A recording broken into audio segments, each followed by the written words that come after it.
Saludamos a todos quienes vean este video. Junto a mi compañera Sofía Muat, Valentina Norambuena y quien les habla Florencia Torres, pretendemos con este video mostrarle qué es la fascia de Broca, entender cuáles son sus componentes fisiológicos, sus componentes morfológicos y en sí qué se trata una fascia y por qué se llama afasia de Broca. Todo esto lo veremos a continuación, así que comencemos. Mecanismo fisiológico. El lenguaje es importante en la vida humana ya que es a través de esta facultad que tenemos los seres humanos es que somos capaces de comunicarnos los unos con los otros.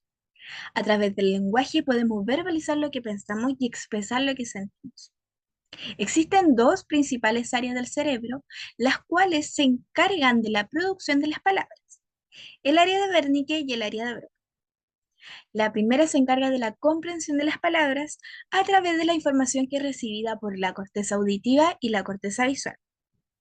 La segunda recibe esta información del medio externo, la articula, crea y regula las palabras.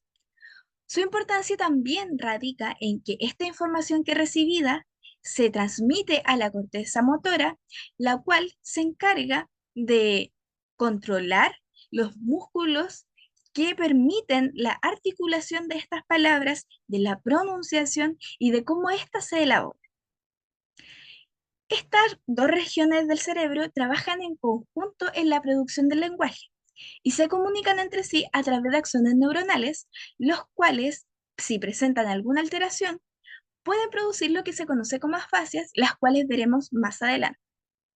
Las conexiones que se producen en estas dos zonas se llevan a cabo en el fascículo arqueado, que es un conjunto de fibras nerviosas que conectan bidireccionalmente el área de Wernicke con el área de Broca y es crucial para el aprendizaje y la repetición de las palabras.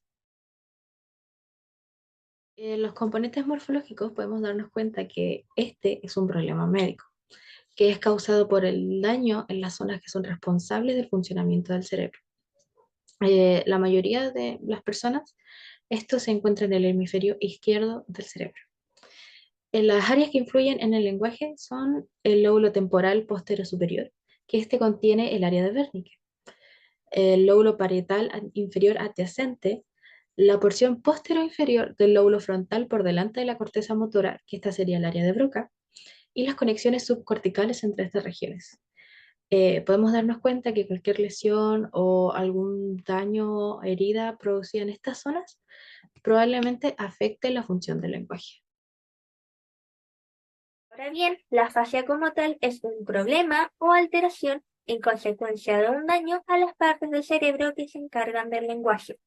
Comúnmente es causado por una lesión o por un ataque al cerebro, ya sea por el crecimiento de un tumor o por una enfermedad neurológica progresiva. Un ataque al cerebro ocurre cuando un coágulo o una rotura en el vaso impide que el flujo de sangre llegue a los sitios correspondientes, causando que ciertas células mueran por no recibir la cantidad de sangre que necesitaban. Por otra parte, lesiones al cerebro pueden ser golpes, tumores o trastornos.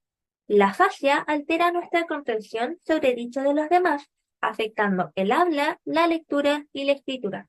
De la misma manera, puede aparecer junto a algunos trastornos del habla, como disartria o apraxia del habla. Los pacientes que presentan esta alteración tienen complicaciones para hablar fluidamente, conservando en su mayoría su capacidad de comprensión. Muestran también dificultades para formular oraciones estructuradas, presentando un discurso limitado.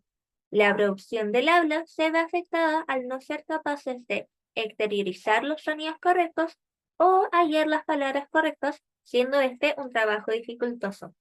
Presentando esta fascia, la persona puede entender el habla considerablemente bien cuando la gramática utilizada en el lenguaje es simple, mientras que si se utiliza un lenguaje complejo, será un desafío para la persona poder comprenderlo.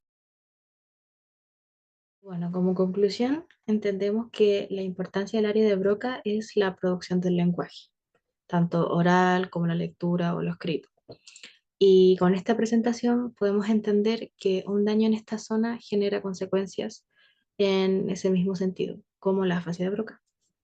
También Con el mecanismo fisiológico y los componentes morfológicos, también podemos concluir que cada zona y componente del cerebro se encuentra conectada y que trabajan en un conjunto para llevar a cabo una función, que en este caso el área de Broca con el área de Wernicke, con la expresión y la comprensión del lenguaje respectivamente.